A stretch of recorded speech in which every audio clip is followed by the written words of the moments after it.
स्वागत है आप सभी को हमारे एक नई शुरुआत की ओर, जहां हम देखेंगे पंचतंत्र के सारे कहानियां। पंचतंत्र का मूल संस्कृत पाठ संभवतः लगभग 200 ईसा पूर्व एक महान हिंदू विद्वान पंडित विष्णु शर्मा द्वारा लिखा गया था। लेकिन कुछ कहानियां संभवतः बहुत पुरानी हैं, जिनका इतिहास ऋग्वेद और उपनिषदों 1500 ईसा पूर्व से 500 ईसा पूर्व तक जाता है। बहुत समय पहले की बात है। दक्षिण भारत में महिलारोप्यम नामक एक समृद्ध नगर था। वहां अमर शक्ति नामक एक प्रजावत्सल, विद्वान और गुणों से परिपूर्ण राजा राज्य करते थे। वे अनेक कलाओं और विद्याओं में निपुण थे, किंतु उनके जीवन की सबसे बड़ी चिंता थी उनके 3 पुत्र, बहुशक्ति, उग्र शक्ति और अनंत शक्ति। तीनों ही राजकुमार पढ़ाई लिखाई में बिल्कुल रुचि नहीं रखते थे। वे न ज्ञान के प्रति जिज्ञासु थे, न ही व्यावहारिक जीवन में बुद्धिमत्ता दिखाते थे। राजा को चिंता सताने लगी कि यदि पुत्र ही अयोग्य हों तो राज्य और प्रजा का भविष्य क्या होगा। एक दिन उन्होंने अपने मंत्रियों की सभा बुलाई और अपनी चिंता प्रकट की।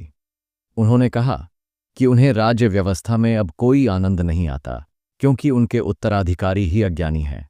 उन्होंने यह भी कहा, मूर्ख पुत्र की तुलना में न होना या मर जाना कहीं बेहतर है, क्योंकि पहले 2 केवल एक बार दुख देते हैं, जबकि मूर्ख पुत्र जीवन भर कष्ट देता है। राजा ने मंत्रियों से आग्रह किया कि वे कोई ऐसा उपाय सुझाए जिससे उनके पुत्र शीघ्र ही शिक्षित हो सकें। एक मंत्री ने कहा कि व्याकरण और शास्त्रों की शिक्षा में तो 12 वर्षों से भी अधिक लगते हैं। फिर अर्थशास्त्र, धर्म, राजनीति, कामशास्त्र जैसी विद्याएं इतनी गूढ़ हैं कि जीवन ही कम पड़ जाए। तभी एक अन्य मंत्री सुमति ने सुझाव दिया। उन्होंने कहा कि एक महान ब्राह्मण हैं, जिनका नाम विष्णु शर्मा है। वे सभी नीतिशास्त्रों के विद्वान हैं और उनके अनगिनत शिष्य उनकी बुद्धिमत्ता के लिए प्रसिद्ध हैं।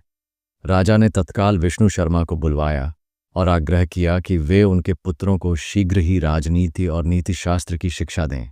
राजा ने उनके समर्पण के बदले में 100 कर मुक्त गांव देने की भी घोषणा की, लेकिन विष्णु शर्मा ने बड़ी नम्रता से वह प्रस्ताव ठुकरा दिया।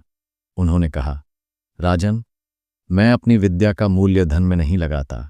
यदि मैं 6 महीनों के भीतर आपके पुत्रों को नीतिशास्त्र में पारंगत न कर दूं, तो मेरा नाम नहीं रहना चाहिए। मैं न धन चाहता हूं न यश। मैं 80 वर्ष का वृद्ध हूं और इच्छाओं से मुक्त हूं। आप आज की तिथि लिख लें। यदि मैं असफल हो जाऊं तो मुझे स्वर्ग का अधिकारी न समझा जाए। राजा और उनके मंत्री इस साहसिक प्रतिज्ञा को सुनकर चकित भी हुए और प्रसन्न भी। उन्होंने श्रद्धापूर्वक अपने पुत्रों को उस ब्राह्मण को सौंप दिया और निश्चिंत हो गए। अब विष्णु शर्मा राजकुमारों को अपने आश्रम ले गए। वहां उन्होंने कोई कठिन ग्रंथ नहीं पढ़ाए, बल्कि उन्होंने अपनी विशेष रूप से रचित कथाओं के माध्यम से शिक्षा देना आरंभ किया। इन कथाओं को 5 भागों में बांटा गया था, जिन्हें आज हम पंचतंत्र के नाम से जानते हैं। 1. मित्रभेद, मित्रों में फूट। 2.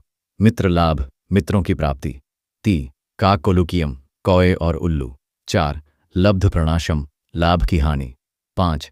अपरीक्षित कारकम, सोचे बिना किया गया कार्य। और इसी में से पहला भाग है मित्रभेद, अर्थात मित्रों में फूट की कथा।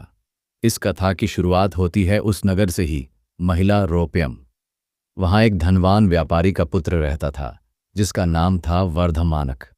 हालांकि उसके पास बहुत धन था, फिर भी वह सोचता था कि धन बढ़ाते रहना चाहिए। उसका विश्वास था, धन से ही संसार में सब कुछ संभव है। धन हो तो मित्र भी मिलते हैं, संबंधी पहचानते हैं, और निर्धन को तो अपने ही लोग छोड़ देते हैं। एक शुभ दिन वह अपने वाणिज्यिक सामानों के साथ व्यापार के लिए मथुरा की ओर रवाना हुआ। उसके पास 2 मजबूत बैल थे, संजीवक और नंदक। दोनों उसके घर में पले बढ़े थे। उन्हें गाड़ी में जोतकर वह अपने नौकरों सहित यात्रा पर निकल पड़ा। कई दिनों के बाद जब वे यमुना नदी के किनारे पहुंचे, संजीवक का पैर फिसल गया और वह घायल होकर गिर पड़ा।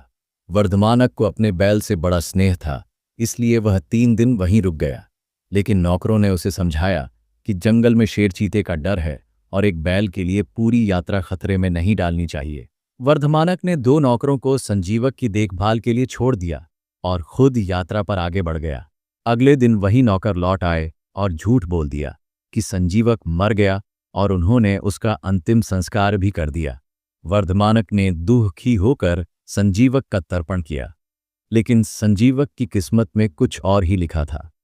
वह वहीं हरी भरी घास खाकर धीरे धीरे स्वस्थ होने लगा। यमुना की ठंडी हवा और स्वच्छ जल से उसकी ताकत लौट आई और कुछ ही दिनों में वह पहले से भी अधिक शक्तिशाली और स्वस्थ हो गया। सच ही कहा गया है, जिस पर भाग्य मेहरबान हो वह निर्बल होते हुए भी बच जाता है, और जिस पर दुर्भाग्य हो वह सुरक्षित होकर भी मारा जाता है। उसी जंगल में एक शेर रहता था, पिंगलक, जो वहां का राजा था। उसका विशाल दरबार था जिसमें अनेक जानवर उसके अनुयायी थे। एक दिन वह बहुत प्यासा था और जल पीने यमुना किनारे गया, लेकिन तभी दूर से उसने संजीवक की जोरदार गर्जना सुनी, जो अब पूरी तरह स्वस्थ हो चुका था और उसकी आवाज किसी विशालकाय जानवर जैसी प्रतीत हो रही थी। पिंगलक डर गया। उसने अपने डर को छिपाया और बिना पानी पिए ही लौट आया। वह वापस आकर एक पुराने वटवृक्ष के नीचे बैठ गया और उसका दरबार उसके चारों ओर इकट्ठा हो गया। उसके दल में 2 सियार भी थे, कराटक और दमनक।